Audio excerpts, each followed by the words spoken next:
우리 야고보서 1장에 들어와 있습니다.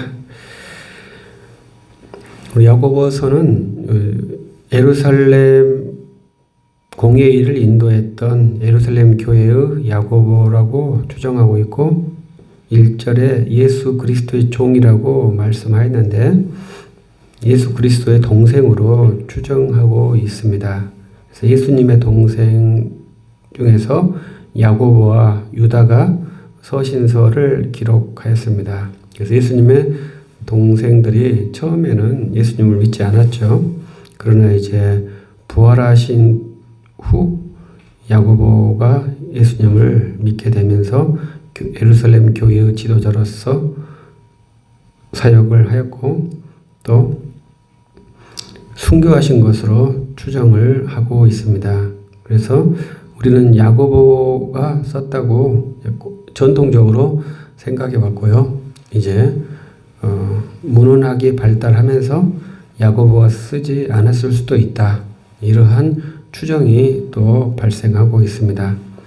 우리가 성경 읽을 때 그것이 상당히 중요한 자세거든요. 야고보가 썼느냐, 쓰지 않았느냐, 또 썼을 것이라고 추정하느냐, 이제 이렇게 세 가지가 상당히 중요한 자세인데요. 우리는 교회의 가르침을 따라서 야고보가 썼다고 확증하면서 성경을 보고 있습니다. 그래서 이제 그러한 성경 이해의 자세가 성경을 읽는데 상당히 중요한 관점을 가지고 있습니다. 칼빈은 AD 61년경에 야고보가 썼다고 제시를 하고 있습니다. 그래서 우리는 이제 1장 1절에 야고보를 예수님의 동생이라고 이제 전제 확정하면서 야고보서를 보도록 하겠습니다. 야고보서의 1절 특징은 문안한다고만 말하지 사도 바울처럼 주 예수 그리스도 우리 하나님 아버지와 주 예수 그리스도로부터 은혜와 평강이 너에게 있을지어다 이러한 말로 시작하지 않고 단순하게 문안한다 이렇게 하고 또 앞에 있는 것은 12지파에게 문안한다. 이것이 또 특이한 내용이죠. 그 당시에 흩어져 있는 12지파가 있다는 것이 있을 수 없는 일이거든요. 왜냐하면 유대 지역은 유다와 베냐민 지파로 형성된 지역이고 10지파는 사마리아인으로서 소멸됐다고 봐야 되죠. 우리가 에스라에서 성전을 방해했던 사람들이 사마리아인들인데 그들이 그냥 방해한 것이 아니고 처음에는 성전 공사에 참여하려고 했었죠. 근데 수룹바벨과 예수와 대제사장이 그들의 성전 공사를 참여한 것을 거부하니까 그들이 화가 나서 성전 공사를 방해하는 역사를 에스라에서 4장, 5장, 6장에서 보았고 그들의 방해에도 불구하고 성전이 건축되어지는 것을 우리가 보았습니다. 그렇기 때문에 이미 이제 12지파라는 것이 성전 파괴 이후에 형성되지 않는다 이렇게 볼 수 있습니다. 그래서 이 12지파는 다른 것이 아니라 교회라고 볼 수 있죠. 교회를 거룩한 이스라엘로 보는 것으로 이해할 수 있습니다. 그래서 흩어져 있는 교회들에게 문안하고 있습니다. 그래서 우리가 야고보서는 또 공동서신이라고 합니다. 그런데 이제 우리가 모든 서신을 회람서신이니까 공동서신이라고 볼 수 있는데요. 에베소서나 빌립보서 이런 것은 먼저 에베소 교회에게 해당되는 것이고 그 다음에 돌려서 보는 회람서신이고요. 공동서신이라고 하는 것은 어떠한 교회가 지목되지 않는 모든 교회가 보는 그러한 서신이기 때문에 공동서신이라고 합니다. 이것이 이제 야고보서의 아주 개략적인 것이고요. 이제 오늘 야고보서를 우리가 함께 나누고 싶은 것은 좀 재밌다고 생각하는데 우리가 시험이라는 단어 때문에 그렇습니다. 이제 저는 이제 그 우리 이학재 박사님께서 마사 성경이라는 성경을 번역하셨어요. 지금 89,000원이가 되는 상당히 비싼 가격인데, 그 성경이 상당히 좋은 훈련의 교재라고 생각을 합니다. 개인 번역이기 때문에 지금 문제도 발견됐고 계속 수정 중인 그러한 작품입니다만은, 성경을 계속 상고하면서 한 번역이기 때문에 의미적으로 상당히 좋은 감동이 있다고 개인적으로 생각하고, 이제 저도 말씀을 준비하면서 꾸준하게 함께 병행하면서 연구를 하고 있습니다. 그 중에 이제 단어를 배열하는 것이 그 성경의 주요한 특징인데, 우리가 보고 있는 이 시험, 2절의 시험이라는 단어가 상당히 복잡한 단어입니다. 그래서 우리가 야고보서 1장에 시험이라는 단어가 있고, 1장 2절에 시험이라는 단어가 있고, 3절에 시련이라는 단어가 있고, 또 12절에 시련이라는 단어가 있고, 시험이라는 단어가 있고, 시련이라는 단어가 있고, 또 13절에 시험이라는 단어가 있고, 그래서 이 단어의 이해가 이제 야고보서 1장을 이해하는데 약간 번역에 혼돈이 있다고 생각합니다. 그래서 이 3개의 단어가 4개의 단어죠. 정확하게는 각기 다 달라요. 그런데 먼저 시험이라는 단어를 함께 여기 배치를 해 놓아서 13절을 이해할 때 우리가 하나님께서 우리를 시험한다 이렇게 이해를 해버린 것이죠. 그런데 이제 영어로 보면 이제 쉽게 나타나는데, 영어에서 13절은 temptation, 이렇게 temptate, 이렇게 시험한다, 유혹한다 이렇게 번역이 되어 있어요. 그래서 유혹이라고, 13절은 유혹한다 이렇게 봐야 합니다. 그 다음 2절의 시험은 이게 어떻게 보면 시련한다, 어려움이 있다, 난관이 있다 이렇게 이해를 해야 합니다. 그리고 이제 3절에 시련이라는 단어가 테스트예요. 그러니까 이 단어가 시험이라고 봐야 되죠. 그렇게 이제 단어를 맞춰서 이해를 해줘야 이 야고보서 1장의 내용이 좀 더 명료하게 이해될 것 같다, 그렇게 생각이 듭니다. 그래서 2절을 한번 다시 그것을 시련이나 역경 이런 식의 단어를 넣어본다면, 이게 저는 시련이라는 단어를 넣기를 원하고요. 12절을 보면 시련을 참는 자가 복이 있나니 이는 역경을 견디어낸 자가 주께서 자기를 사랑하는 자들에게 약속하신 생명의 면류관을 얻을 것이기 때문이다. 이렇게 이야기를, 이렇게 단어를 만들어 보고 싶은 것이 저의 한 제안이죠. 그래서 내 형제들아, 너희가 여러 가지 시련을 당하거든 온전히 기쁘게 여기라. 그래서 시련을 당하거든, 힘든 일을 당하거든 기쁘게 여기라. 그때 왜 너희 믿음의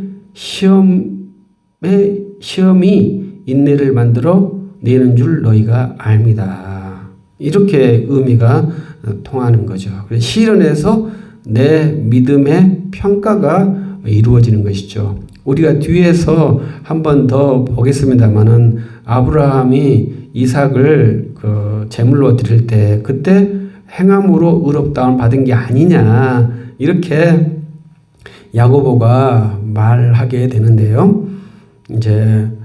그때 그 행함으로 받았다는 게 아니라 그 시련에서 행함으로 믿음을 평가를 받았다, 이렇게 저는 생각을 하고 싶어요. 근데 평가를 받았다, 이게 시험을 받았다, 테스트가 됐다 하는 것은 무엇이겠습니까? 이것은 곧 내 믿음을 내가 어느 수준인지를 알 수가 있는 것이다, 이 말이죠. 그래서 내가 믿음이 있겠습니까, 없겠습니까? 그것을 여러분들이 평가를 해 보셨나요? 하나님은 아신다고 그렇게 말씀을 하실 수 있겠습니다만은, 우리가 인격적인 사람이지 않습니까? 인격적인 존재지 않습니까? 그렇기 때문에 내 믿음이 어느 정도인지 내가 평가를 할 수 있는 그러한 능력, 그러한 가치, 그러한 필요가 있습니다. 그래서 내 능력이 어느 정도고 당신의 믿음은 어느 정도다. 이러한 평가가 필요한 거예요. 왜 그렇겠습니까? 그것은 서로의 유익을 위해서 꼭 필요한 것이죠. 그러니까 우리가 학교에서 공부를 하면 1등도 있을 수 있고 꼴등도 있을 수 있는데 왜 1등하고 꼴등을 먹이겠습니까? 1등에게 우등상을 주고 꼴등에게는 우등상을 안 주기 위해서 평가를 먹이는 것이 평가의 목적이겠습니까? 우리 한국 교육이 그러한 식이 됐기 때문에 문제가 되겠습니다만은 진짜 평가의 목적은 서로의 유익을 위해서 하는 것이죠. 1등도 더 좋은 1등이 되기 위해서, 꼴등도 더 좋은 학생이 되기 위해서 그렇게 평가를 하는 것이죠. 그게 테스트라는 것입니다. 우리가 하나님께 테스트를 받는 것은 우리의 유익이 거기에 있기 때문에 그렇습니다. 그 테스트가 우리에게 주어진 시련이라는 것이죠. 그래서 우리가 시련을 만나면 기쁘게 여기는 것은 그때 내 믿음의 정도가 드러나고 내가 내 믿음의 정도를 알 수 있기 때문에 기쁘게 여기는 것이죠. 내가 빵점 맞았다. 그건 슬픈 일 같습니다만은 기쁜 일이죠. 왜냐하면 빵점인 줄 알아야 내가 1점을 맞기 위해서 노력하죠. 내가 30점짜리인데 내 평가를 60점이라고 평가를 해보십시오. 그것은 심각한 문제가 발생합니다. 왜냐하면 나는 본래 30점인데 내 스스로 60점이라고 평가를 해버린 거예요. 그러면 이 30점의 갭 때문에 발전이 안 되고 그때부터 교만, 가식, 속임수가 나에게 들어오는 겁니다. 그래서 너무 저평가에도 문제고 고평가에도 문제가 정확하게 평가하는 것이 매우 중요한데 중요한 것은 우리는 정확한 평가를 할 수 없다는 것이죠. 그래서 꾸준하게 평가를 하는 것인데 그 평가의 기회가 나에게 시련이 왔을 때 나를 평가하는 것입니다. 여러분들은 시련을 겪어보셨나요? 그때 여러분들이 몇 점이라고 평가를 해보셨습니까? 그때 여러분들이 평가를 못했다면 여러분들의 믿음은 성장하거나 다른 더 좋은 모습으로 변화되지 않는 정체된 답답한 그러한 상황이라고 볼 수밖에 없죠. 그래서 우리가 그 시험을 통해서 이제 인내를 만들어낸다 이거죠. 그래서 인내를 온전히 이루는 것이 우리가 해야 할 일이에요. 그래서 우리가 모두가 다 그 다른 것을 할 수 있는 것이 아니지 않습니까? 내게 적당한 그 은사가 있기 때문에 그 은사를 온전하게 하는 것이 우리의 복된 일이라고 볼 수 있습니다. 그래서 내가 해야 할 일이 무엇인지를 아는 것이 좋은 지혜인데요. 그래서 그 해야 할 일을 이루기 위해서 우리에게 필요한 것은 시련에서 오는 인내, 견딤이 가장 중요한 것이죠. 그래서 우리가 주글교 쓰는 말은 왕관의 무게를 견디지 못할 자 왕관을 쓰지 말라. 그렇게 말을 하죠. 왜냐하면 왕관의 무게를 견디지 못할 자에게 주어진 왕관도 파괴될 뿐만 아니라 왕관을 쓴 자도 파괴되기 때문에 그렇습니다. 하나님께서 우리를 사랑하시는 것은 우리가 견딜 만한 왕관을 주시는 것이 우리를 사랑하시는 것이죠. 우리는 그냥 황금 왕관만 좋아해가지고 그것만 추구하고 그것만 주라고 이렇게 졸라댈 때도 있는데 주님께서는 내가 가장 좋지 않냐? 이렇게 우리에게 질문하시죠. 우리는 황금 왕관이 아니라 주 예수 그리스도가 가장 귀한 그러한 주의 자녀들이죠. 그렇기 때문에 우리가 황금 왕관이라는 것은 결국 이 세상의 가치에 속해 있는 것밖에 아니에요. 우리가 힘써 주 예수 그리스도를 구함으로써 인내를 온전히 이룰 수 있고요. 그 인내가 온전히 이루면 우리가 부족함이 없는 상태, 사도 바울이 능력 주신 자 안에서 모든 것을 할 수 있다. 이렇게 말하는 그 부족함이 없는 자족의 수준에 이를 수 있게 될 것입니다. 그것을 주님이 우리에게 시련을 주셔서 우리의 믿음을 테스트해서 내가 나의 수준을 알 수 있는, 나의 분량을 알 수 있는 그러한 놀라운 능력을 선물해 주신다는 것이죠. 놀라운 능력을 알 수 있게 된다는 것이죠. 그래서 그 안에서 내가 온전해지고 기뻐하고 만족한다면 주님께서 우리를 너무나 기쁘게 생각하신다. 이게 참 놀라운 말입니다.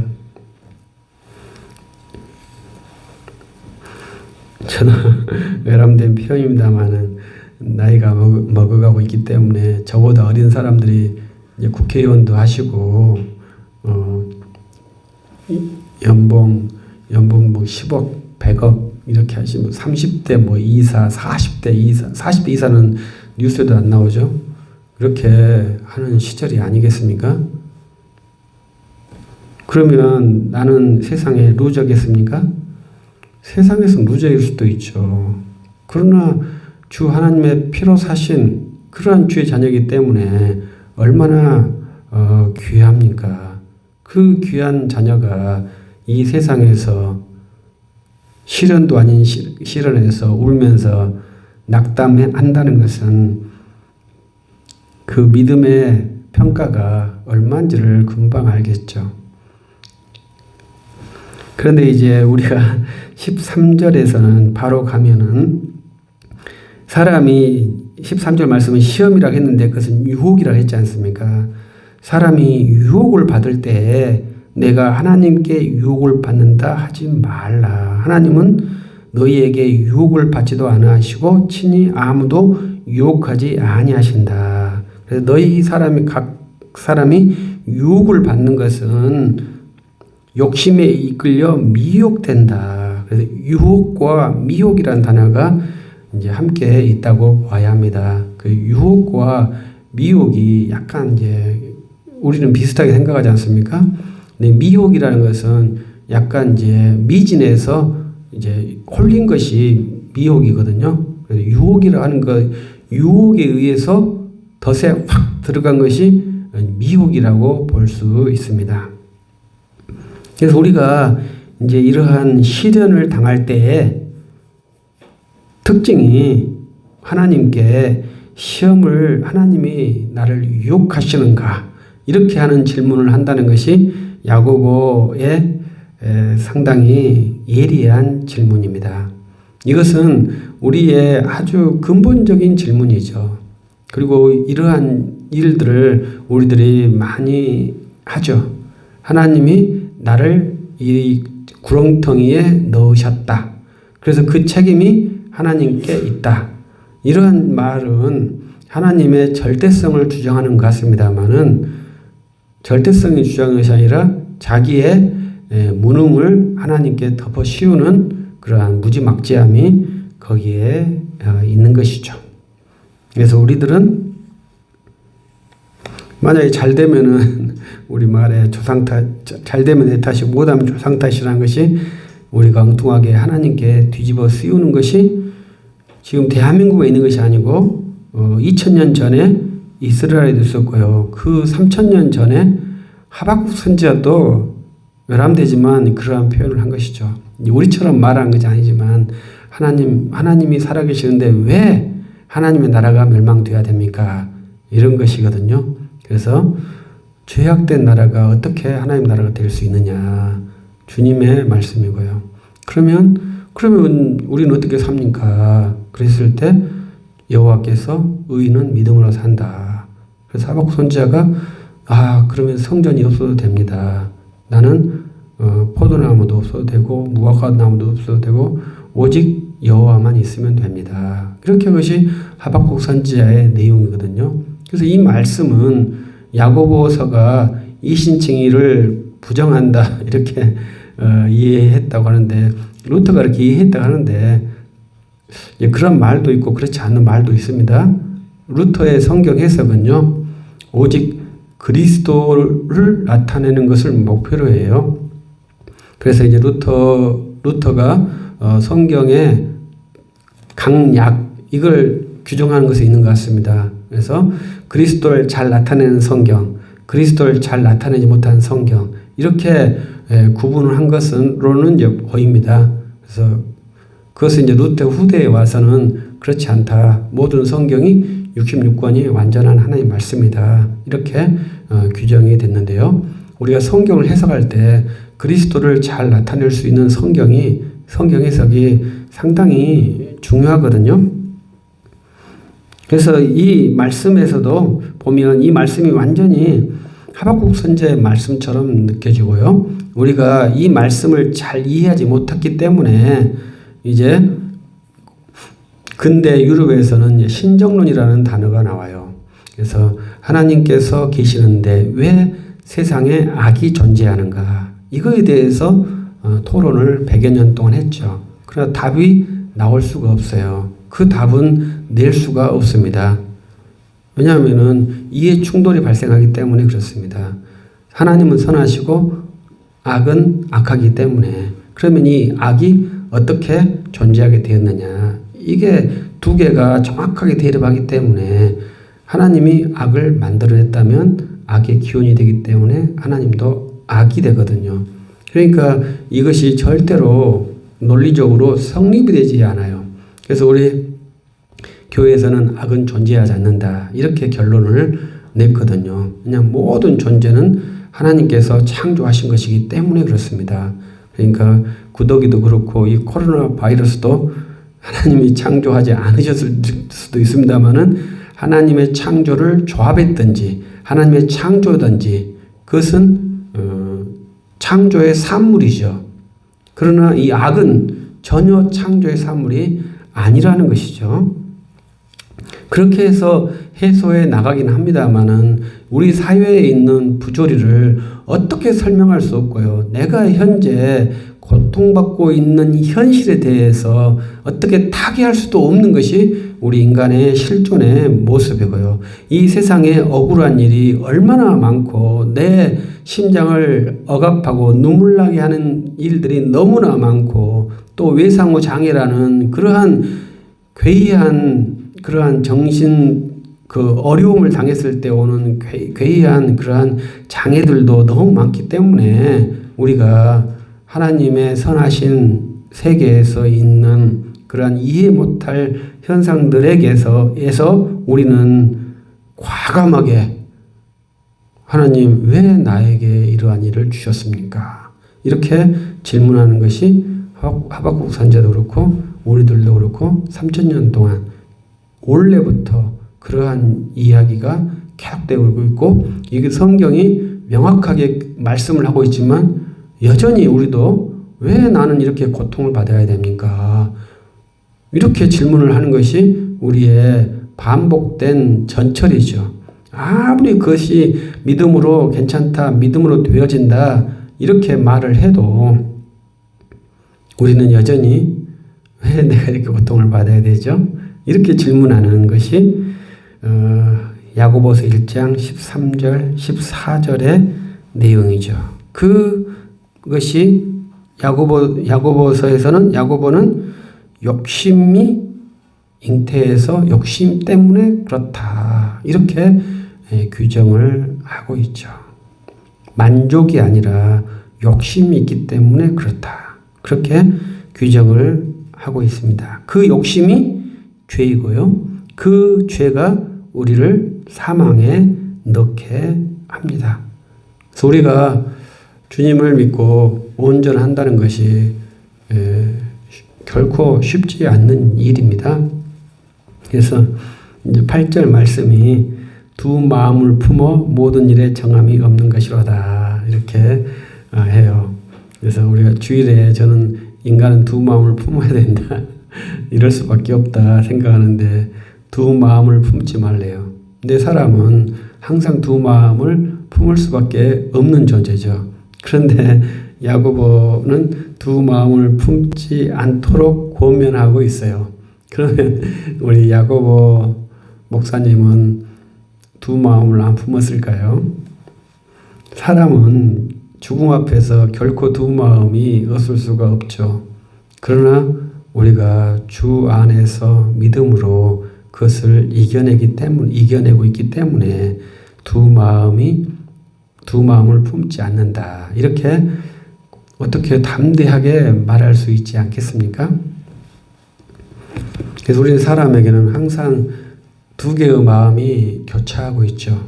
그래서 이 두 개의 마음이 교차하지 않는 완전한 이제 그 딱 굳건한 마음. 그래서 이 두 개의 마음이 없는 하나의 마음으로 굳건한 것은 이제 편향되어서 그것이 바람직하지 못하거든요. 두 개의 우리가 하면 좌파도 되고 우파도 되는 두 개의 마음이 있지만 흔들리지 않는 이 마음이 이제 두 마음이 없는 것이거든요. 나는 좌파로 굳건하겠다. 난 우파로 굳건하겠다. 이러한 것은 편향성이지 않습니까? 편향성은 두 진영의 갈등과 폭력을 유발하게 되죠. 그러나 우리는 평화를 만드는 사람이기 때문에 두 마음에 한 마음 품을 수 있는 그러한 능력을 갖고 있는 것이 우리의 상태예요. 그 훈련을 우리가 꾸준하게 하는 것이죠. 그래서 우리가 한 마음을 품어서 정말 믿음의 결단, 이제 뒤에 보면 동일한 사람이 돼, 성정이 같은 사람이 돼, 엘리야가 기도하니 비가 내리고 엘리야가 기도하니 비가 그쳤다. 이것이 가능한 것이 두 마음을 품지 않는 사람인 것이죠. 동일한 성정인데 엘리야는 그러한 일이 되었다는 것이죠.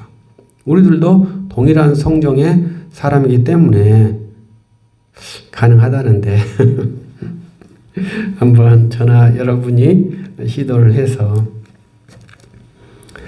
그러한 멋있는 경건의 능력을 발휘할 수 있기를 기대를 해봅니다. 그리고 이제 오늘 말씀에는 이제 야고보가 성도들을 부르는 것이 형제들아 이렇게 말합니다. 그래서 이제 어떠한 것은 brother and sister 형제 자매들아 이렇게 말하는데 그건 너무나 좀 그 의미를 과장시키는 거라고 생각합니다. 형제들아 했을 때 거기가 이제 포괄성을 갖고 있는 그러한 것입니다. 그래서 이제 요한 사도나 베드로 사도는 사랑하는 자녀들아 이렇게 말을 했고요. 그것과 똑같은 의미지 그것을 꼭 시스터를 넣어야 된다 이렇게 생각하는 것은 이제 좀 그 의미를 잘 모르시는 분들이죠. 그래서 형제들아 했을 때 남성을 지칭하는 것이 아니라 주 안에 합당한 주의 자녀들을 지칭하는 것입니다. 그리고 이제 그 다음에는 이제 사도 요한과 사도 베드로처럼 사랑하는 형제들아 이렇게 성도들을 부르는 것이 야고보의 호칭입니다. 그래서 이 사랑한다는 것이 교회의 매우 복된 가치이죠. 그래서 그 사랑이라는 것을 어떻게 표현하고 어떻게 해야 할까요? 그래서 우리 교우들도 제가 목사입니다마는 목사가 성도님들을 어떻게 사랑해야 될지는 제가 상당히 쉽지 않습니다마는 말과 물질로 사랑하는 것이 가장 빠르게 인지할 수 있는 것이죠. 그러나 사랑의 근본은 굳건한 신뢰에 근거하는 것이라고 저는 생각을 합니다. 그래서 여러분들이 목사를 신뢰하는 것은 무엇이겠습니까?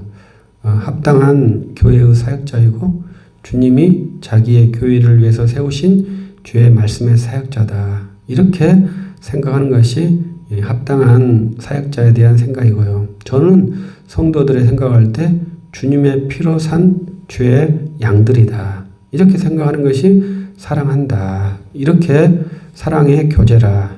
이러한 내용이라고 말씀드릴 수 있습니다. 그래서 그 형제들에게 말하는데 이 야고보서의 내용이 상당히 좀 쉽지는 않거든요. 왜냐하면 이 사랑한다는 형제들이 지금 온전하게 행동을 하고 있지 않아요.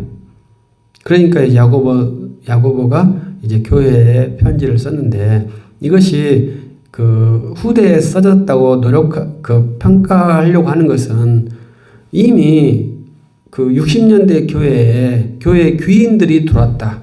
부자들이 들어왔다. 이것을 인정하고 싶지 않는 거죠.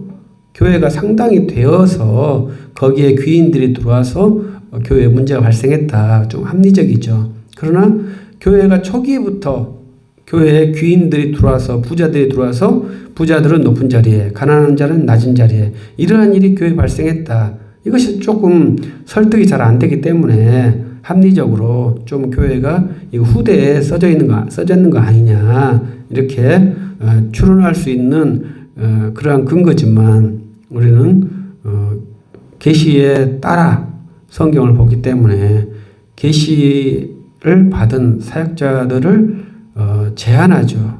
100년 이전으로 제한하는 그러한 습성 때문에 야고보가 썼다고 강력하게 주장할 수밖에 없습니다. 그렇지 않으면 이제 계시의 범위가 풀어지거든요. 그래서 계시 모든 사람들이 다 계시를 받을 수 있는 그러한 구조로 개방되기 때문에 이제 상당히 많이 주의를 해야 합니다. 여러 가지 말씀이 있습니다만은 우리가 이제 속도를 내서 보고 있기 때문에 이제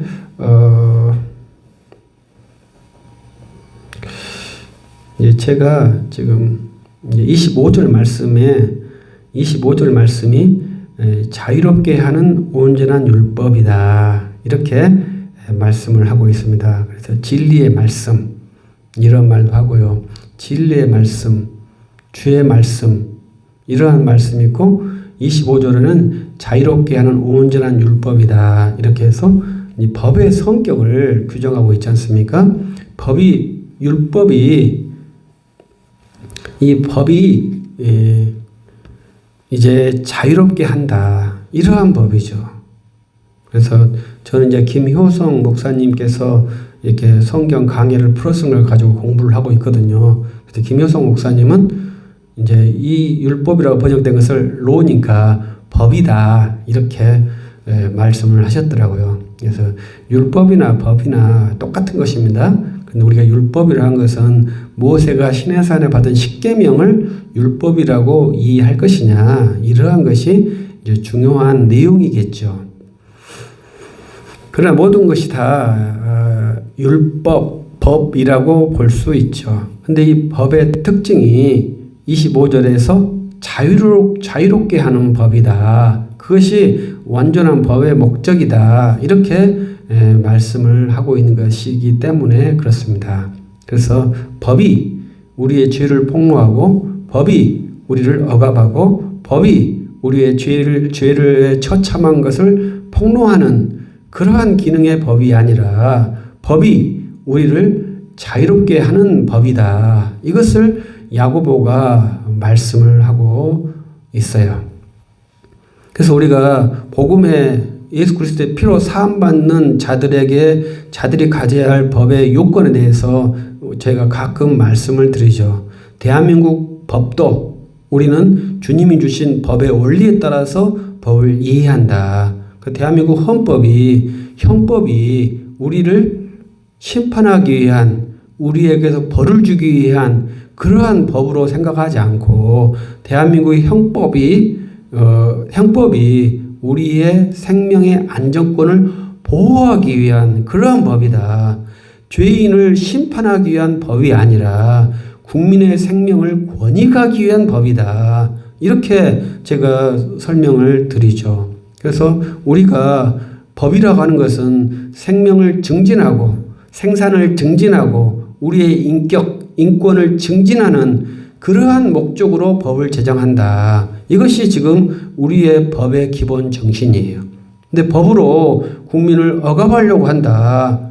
이것은 법치주의가 아니고요. 이것은 옛날 정근대에 독재자들이 썼던 방법이죠. 정상적인 법은 국민, 그 개체들을 권익을 보호하고 생명권을 존중하고 증진하는데 법이 쓰여지는 것이 우리의 법의 목적이에요. 그래서 그것이 우리 법에 고유 그대로 들어와 있는데 그 법대로 가야 되는 것이 우리의 법치죠.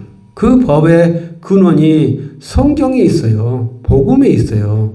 그 법의 근원이 로마법에 있기 때문에 그 로마법이 기독교 정신의 근거에서 만들어진 법이기 때문에 법의 기본이 생명 보호예요.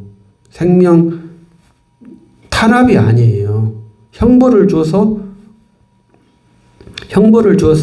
생명을 보호하겠다 이러한 법이 아니라요. 생명을 증진해서 생명을 유지하겠다 이러한 법의 원리예요. 그래서 제가 이 야고보서를 보면서 이제 그런 느낌이 한 번 더 들었어요.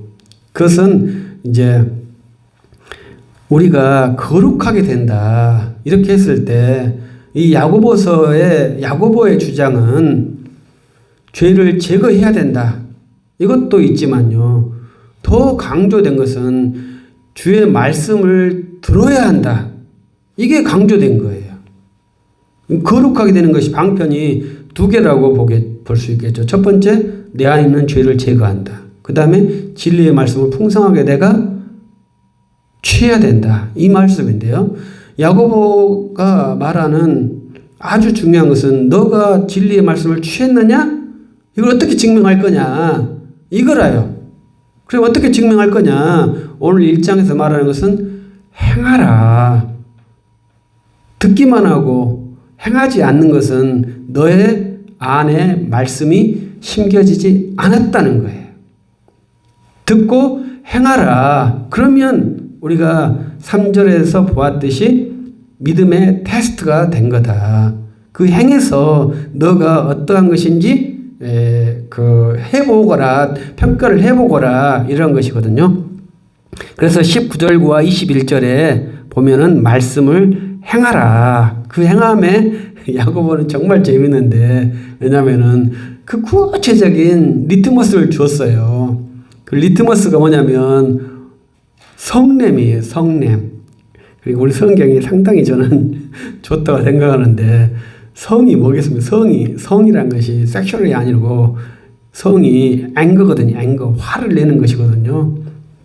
우리 젊은 친구들은 성냄 이렇게 하면은 무엇인지 잘 모를 수도 있죠. 그래서 저는 될 수 있는 대로 성경이 그 형태로 있으면 좋겠다고 생각하는 사람이에요. 이러한 말을 어떻게 알겠습니까? 그러니까 우리 성경을 읽는 젊은 친구들이 우리 성경을 많이 읽으면서 이런 어휘들을 잘 관리한다면 우리 언어 자산들이 잘 보호되겠죠. 성냄을 더디하라고 말하고 또 말하기도 더디하라고 말하고요.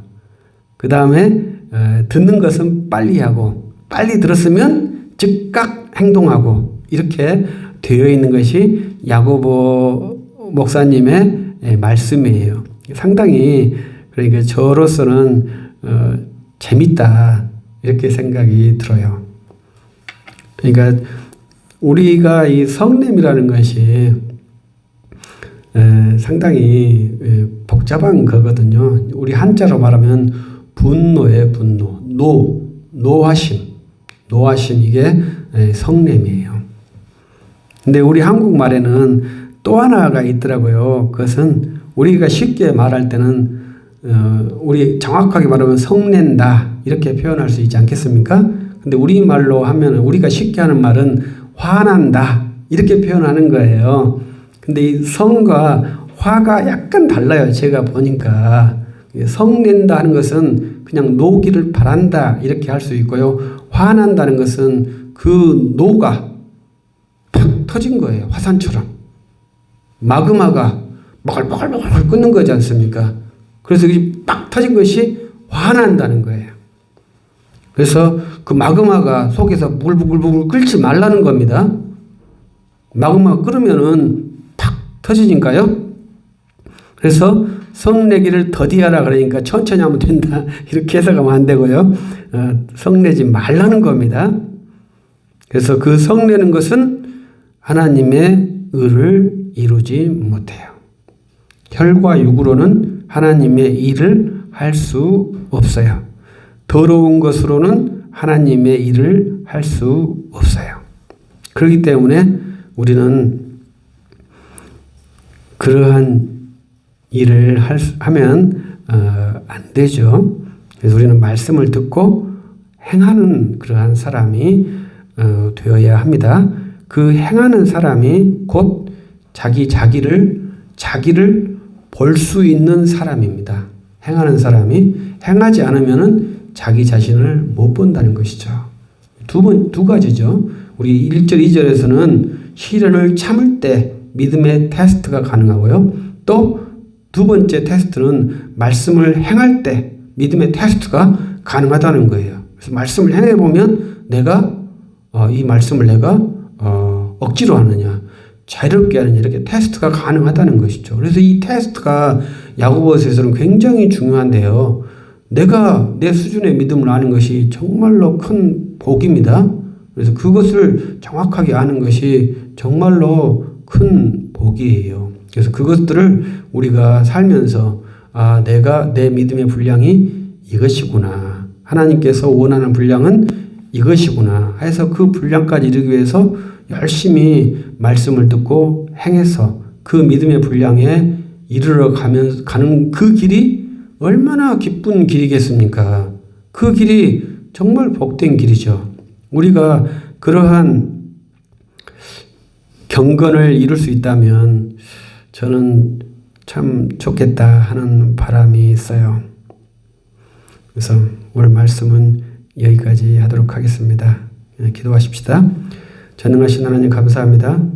우리에게 주의 말씀을 주셨습니다. 우리 야고보서를 상고할 때 은혜를 주셔서 주의 말씀을 잘 깨닫게 해주시고 주의 말씀이 잘 기억나게 해주시고 또 활용되게 해주시고 적용되게 해주시고 주의 말씀의 능력으로 우리가 거룩하게 될 수 있도록 은혜를 더해 주옵소서. 감사합니다. 주 예수 그리스도 이름으로 기도합니다. 아멘.